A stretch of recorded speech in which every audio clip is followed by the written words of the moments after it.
This podcast is brought to you by Kempower, the reliable, quick, and scalable EV charging solutions for everyone and everywhere. And StarCharge, the largest EV charging manufacturer in the world, and is also a provider of residential and commercial battery storage.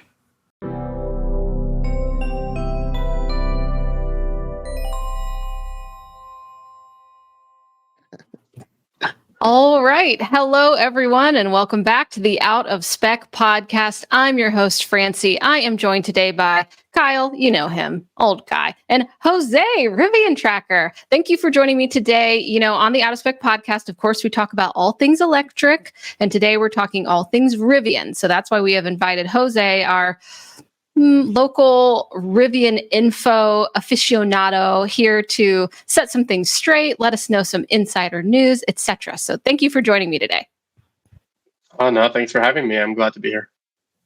Yeah, and you've been on the podcast before, so hopefully folks have seen that. But if not, yeah, Jose is a well-known, your Rivian tracker. So you have the Rivian info. And if folks don't know about Rivian, it is an all-electric platform EV automaker. They make the R1T, which both of y'all have, which is the truck, and then the R1S, which is the SUVs. And what is coming next is a little bit of, still under the blanket, still under the sheath. We're not exactly sure, but it is R2, and they've actually announced their plans for the unveiling. So that's what we want to dive in today. Kyle, is there any more about Rivian that folks should know? Say they've never heard of them before.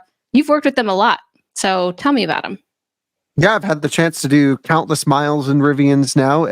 Startup automaker from America, which is really cool. I've had the chance to visit the factory. I picked up my own Rivian at the factory a year and a half ago, something like that. It's got almost 50,000 miles on my truck now. It's been wonderful. Truly one of the best vehicles I've ever owned.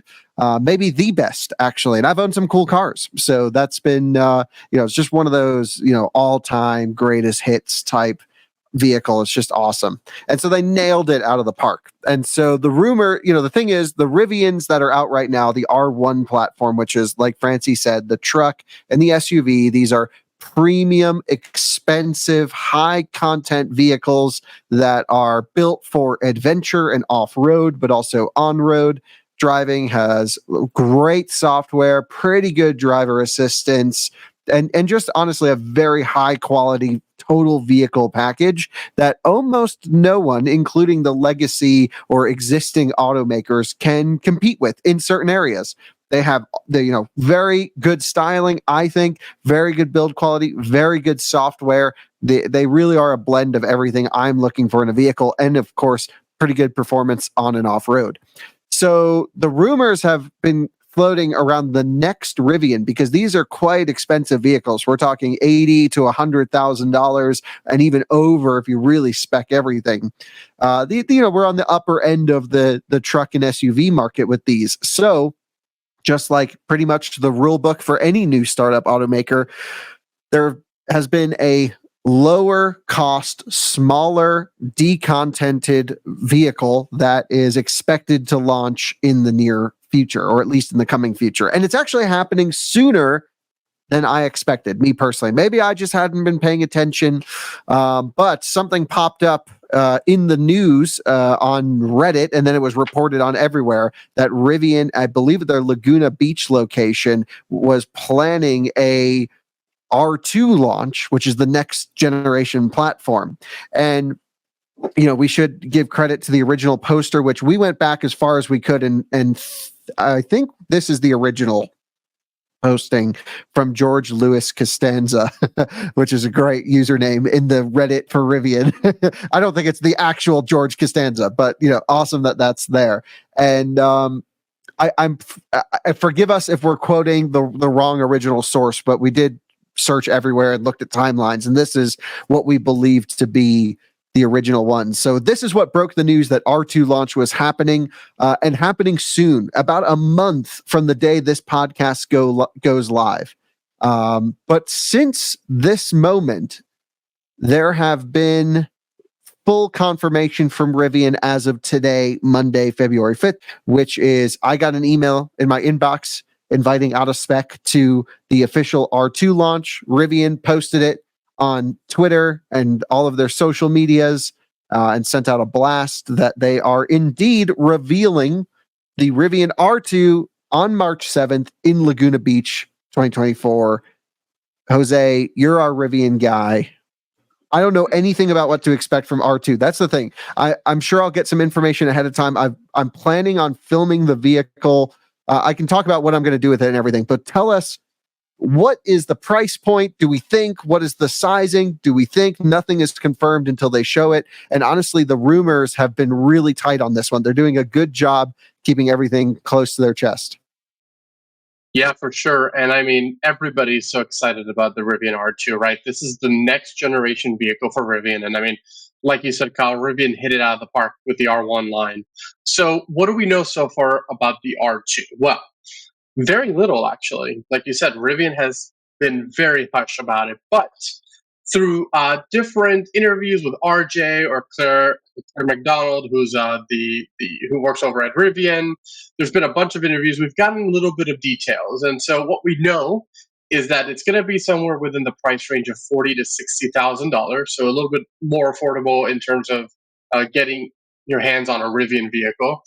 In terms of size, all we have to go off is a couple of months ago, RJ posted on Instagram a video story, and he was standing behind or in front of a clay model of the R2 vehicle under a cover.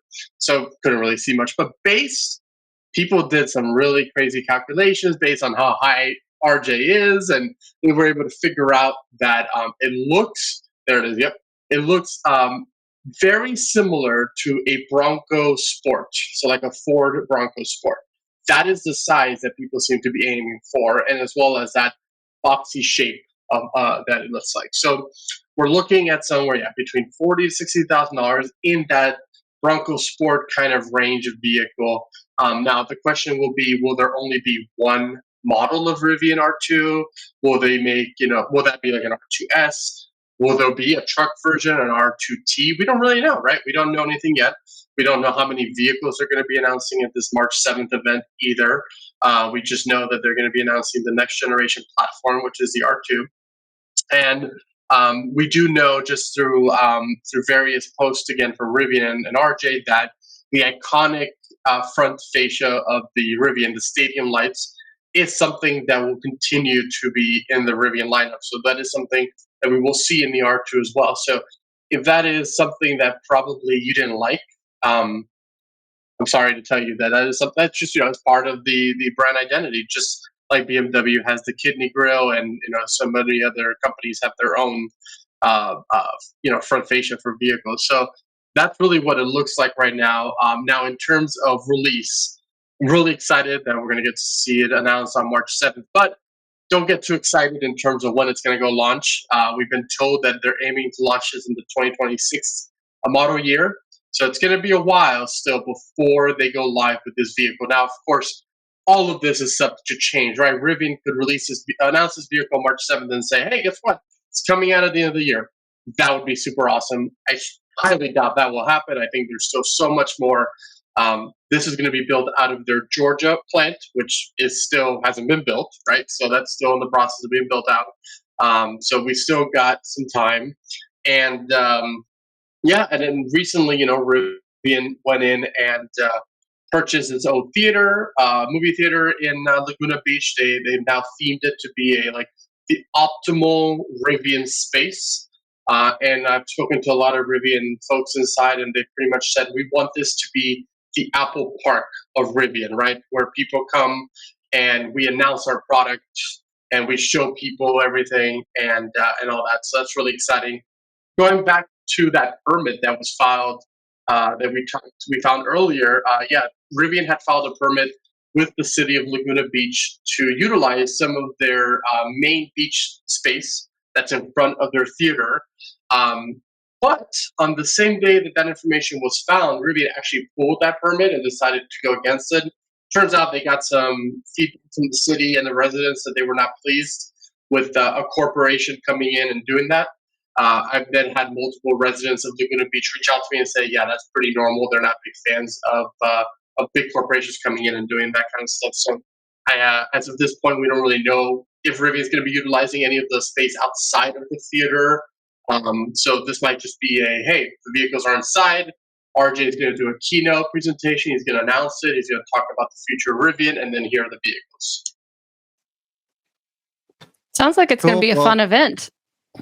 Well, yeah, I mean, that's the thing. Is it going to be fun, or are we going to sit into a presentation? There's no driving. So I guess my excitement of, okay, this is actually happening faster than expected, maybe isn't actually true. It sounds like maybe they've had the design freeze, the design lock, and they're now presenting this to everyone, gauging first reactions, more of a, hey, this is coming, like you mentioned, Jose, in a couple years. And, basically able to look at the different reactions to everyone and maybe have some last minute technical changes ahead of the launch. There are reasons why you would want to announce a vehicle so early. One of them, of course, they're a publicly traded company. So there are, always that startup EV world of promising the future that always artificially bumps up the value of the company. How much of that do you think plays into it? Because what I always appreciate, at least from Apple, at least with launches, is when they announce something, and there have been exceptions to this, but it's like, it'll be here within, 2 to 4 weeks, something like that. It's always very close to when the announcement happens. And there's been things they've announced, like I was really looking forward to that multiple charger thing for the house. I'm going on a tangent, but it never showed up. So, they do pull a Tesla from time to time. But what do you think about this? What do you think the motivation is for doing it? If it truly isn't going to be on sale till 2026, why do it so early? Is this just the new trend of today? Yeah, I really do think it's a trend, but also I think another factor that plays into it is if recently the R1 shop opened up to allow you to purchase R1S, so now you can purchase an R1T or an R1S, and full transparency, you can go in right now and probably get an R1S or an R1T within a week or two, right? So the vehicles seem to be available. So the question is, and I don't really know the answer to this, but the question is, did Rivian manage to go through all the pre-orders they had already? Has that demand been met? And now we're like, okay, well, now we need to kind of announce the next thing that's going to help people get into that entry-level Rivian vehicle, right?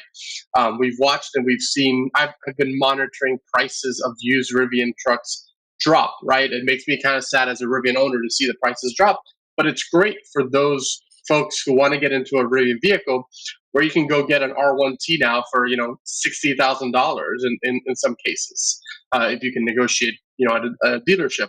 So I do really think that. I also think that there's a lot of competition in this size space, as you know, Kyle. We have the Model Y. We have a lot of these other CUV type of vehicles that keep coming out, and that is the popular type of vehicle in America. And so I think it makes sense for Rivian to go, hey, here is our version of that.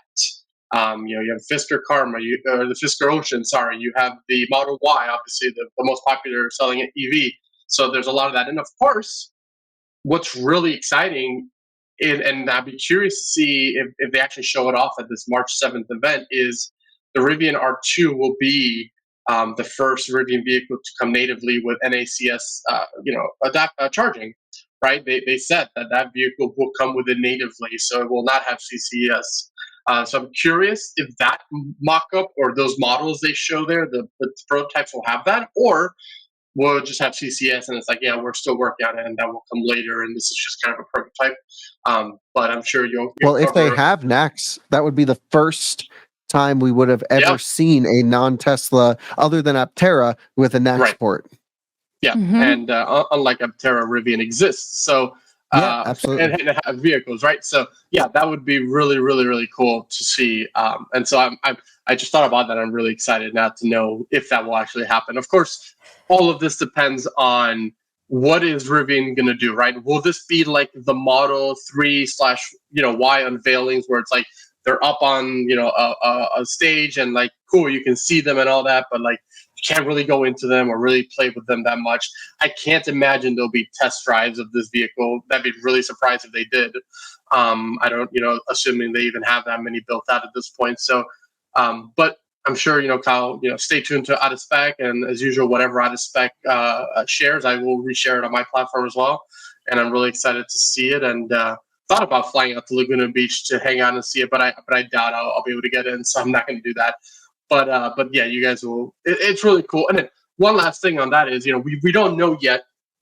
We're speculating that it's a vehicle that is like a Bronco Sport, right? A CUV, small SUV, but there is also a market for a smaller pickup truck, that can compete with like the Ford Maverick. Could an R2T exist, right, where it competes with that?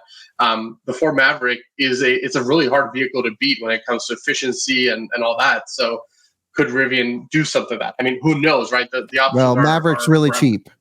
Mavericks They're like cheap. $20-something thousand, which I don't think the Rivian's going to be that. I don't think so, but honestly, and of course, so many things can change between now and when the R2 goes live. But if for some reason they manage to be able to get a full $7,500 tax credit, that would make an R2S or R2T or whatever they call it really affordable, especially for those trying to get in. Yeah, so definitely. I think it's the. Sorry, Francie, go ahead. Go ahead. Okay, I'm just going to say I'm pretty excited about this because we really don't know what it is. But I will say, like, out of all of the CUV electric vehicles that are out there, they all kind of do the same thing. They're like all mid 200-mile range. They all have pretty poor charging. And then you have like some standouts. You have like Model Y is having the best tech integration in the market, best charging network, great autopilot, but still like not great charging, as I found out on this road trip with Francie recently. And then you have the Porsche Macan coming into this space, which is, going to have amazing charging with great performance, but then lacking on the software side of things. So this will be an interesting one. So you have, sort of the everyday tech one, you have the performance one, and now you'll have the off-road one, which Rivian's always geared for adventure.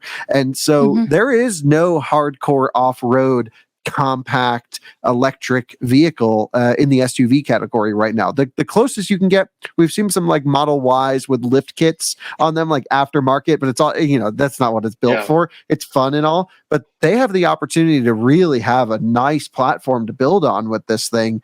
And after the huge success, I would say, of the R1 program with the off-road capabilities, and obviously they learned a ton from going absolutely crazy. They can cherry pick some things from R1T, R1S, and put it in R2. The other thing I just want to mention is I've seen so much excitement for the R2 online. I've heard rumors of 800 volt. I've heard rumors of new architectures. Nothing will be shared, blah, blah, blah. I don't think you should expect it to be better than the R1T or S. Like if you have an R1T or S, I don't think you're going to want to upgrade or switch to R2 because this is going to be a decontented, less expensive vehicle. That's what I'm thinking, is that if they're trying to hit a lower price point and make it more accessible to be a part of the Rivian brand or whatever it is, it cannot have better technology, right? Unless they've made enough profit that they are going to take a hit on a whole new line of models, which I don't think is anything we've ever seen. Yes. They can. And truthfully, like at this point, Rivian cannot. I mean, they're not making money on vehicles, right? Like their money-making product is the electric delivery vans, the Rivian commercial vans, right? That is really where the money is coming in from. That's going to be, the R1T and the R1S right now, they're pet projects to Rivian when you really think about it. So the R2 is going to be that real competitor. And as nice as it would be to have 800 volt architecture and amazing, I don't think we're going to see that, especially on a I hate to use the word budget vehicle, but that's really what it's going to be like, right? It's going to be a budget version of an R1. That's not to say, and I say that not saying like, oh, it's going to be worse. It's not going to be worse. It's going to be different in different levels, and that's fine. I don't foresee an R2 crawling, the Moab or anything like that, right? I just don't see that. But now that I say that, I really do think that Rivian has an opportunity here to not so much go after Tesla Model Y, but maybe Jeep, right? Jeep hasn't really released a full EV vehicle at this point. They've announced a couple of different things here and there, but but this could be an opportunity to go after that market. If Rivian sticks to kind of the original plan of, hey, we are an adventure vehicle, we want to go off-roading and all that, there's a couple of things that have made me a little concerned about whether or not they're going to continue that route, because it was very isolated. You can kind of see it in Rivian's marketing. I don't want to sidetrack too much, but their marketing has kind of shifted a little bit from, hey, we're an adventure vehicle, to like, yeah, but also you can take us to the mall and drive on highways and go on road trips, right? Like, we're going to build Rivian Adventure Network sites also near highways, right? To help, like, not just at trail, locations. Mm-hmm. Well, and primarily they're not at trail locations. That's the thing that's lacking is Adventure Network. I don't know what the Broomfield Mall is enabling for adventuring, but they're on the way to the adventure. But there's an EA station right next to it. It's like, it's not enabling me to go anywhere farther in my truck. Like, if you're going to spend the money, make it so I can go have fun with it. So there's, from my perspective, everyone kind of knows I'm a Rivian guy. I love my truck. I love the people at Rivian. I think they're doing good work, but they do some things that really piss me off. And like the whole Max Pack situation was annoying, and the whole Adventure Network situation where they really overpromised and are just now starting to get the chargers in was annoying. And these are all the things you have to deal with as a startup company, and sometimes you have to overpromise. But I hope they kind of have grown up. I hope that the R2 is legit from the beginning, that the specs that they release now are either what it will be delivered with or worse, and that we'll have a pleasant surprise when it comes close. Not an R1 situation with the camp kitchen and all these things that never made it to market, even though, again, I still think the truck they delivered is epic. It's an amazing vehicle. So I think they learned their lesson. It'll be interesting. It feels like it might be very Apple style, because even in the official invite, I don't think it says, I can't really share any of this here, but it says that we'd love for you to join us at the Rivian South Coast Theater in Laguna Beach. Our founder and CEO, RJ, will lead a keynote presentation about the future of Rivian products. Following, there'll be first looks and time with Rivian leads. So at least from what you can expect from out of this whole project, which I'm really looking forward to going, is I asked to film the vehicle ahead of time in a studio, which is very typical, where we get access, maybe a week or two ahead of the launch. Then our video goes up the same time. And it sounds like no studio time will be available to anyone. Now, it's possible they're pulling a Tesla and prioritizing certain, outlets. They at least are not offering out of spec any early access to that. But at least I'll be able to be there, film my first impressions, and you guys know I'm quick. I'll get a video up right away of everything on the R2. I'm also only able to bring myself, no plus ones, nothing like that. So it's just going to be solo. Yeah. Yes. Yeah. Jose, like, your plus one. I'm like, so I'll fit in your suitcase if you need me to. I bet. Right, sure. Yeah, but it'll just be me. I mean, I don't want to push the Rivian guys. Ultimately, it sounds like we're going to sit in a presentation that's going to be live streamed for everyone. So there's no real need for like millions of people to go to this thing. And then, maybe I'll have a chance to even sit in it. I don't know. I really don't know what to expect, but I'm going to go in the hopes that I can get a video. Either way, I'll make a video out of it. It'll be fun, just a day out of it. And then very much looking forward to seeing what the future of Rivian looks like. I mean, I have huge respect for RJ. I have huge respect for the entire company. I think their branding, their communications, the everything they're doing is right. There's no question. And you know what? They're being so genuine about it. We hammered them on the Max Pack stuff. They took it. They understood it. They were like, they were really cool about it. And so I'm very thrilled to see, hopefully, some nice forward progress from those guys. And I don't know what to expect from R2, but I'm hoping improved charging performance, improved thermals. I hope it's still very capable off-road, because I do think that's a niche Rivian can't lose. It'd be great to have a $50,000 real hardcore crawler, even if it doesn't have air suspension, but at least with optional upgrades, things that you can do to make it better, because the R1S and R1T are big. They're too big for trails. Like my T I'm squeezing that thing through trails sometimes, and I've scraped up the whole side of the truck and everything. So I'm we very won't much really looking know forward to until 2026, right? So we're going to find out this week. Yeah, we'll find out in March. We'll find out March 7th. Out their goals, right? But they won't actually have a product until 2026. So I'm just going to say it seems a little bit like they don't go to the auto shows, but they're putting on their own little auto show, which is Good, here's our as they goal for should. the future. But that's a and very Apple thing to do. Apple doesn't go to CES, right? Apple doesn't Exactly. do these things. They're like, they want to be their own. And I mean, I hate to say it, but like Rivian has gotten a few Apple people coming over there recently. So like maybe that mindset is starting to come in a little bit of we can do our own Apple thing. does well. Yeah. I mean, right. If you're gonna copy any company, that is a good one to copy. Mm-hmm. Yep, I have one last 100%. thing to say about that's Please, Jose. less about R2, but like one thing we want to remember is like Rivian has not like R1 is still going to exist. They're still going to continue to make R1, and I mean, I'll say that it's due for a mid-cycle refresh here soon, and I think we're going to see some exciting things with the R1. Yeah, and I I've think heard that's still gonna rumors be- floating around. I've heard rumors of the refresh, maybe heat pump, maybe some high voltage, and just little bits and pieces of talking to people Yep. around. I don't know. It's fun to create rumors. You know, It I is, can say it'll be absolutely. 900 volt and 7 motors, but I'm just making stuff up at that point. It's true. So, It's true. yeah. But just to know, like you know, the R2 may not be for everybody, and that's okay. The R1 exists, and I mean, in the future, I'm sure there'll be an R3, R4, R5. I mean, they've patented all those names, so trademarked them. So who knows? But for 60 Smart. grand, go buy an R1T.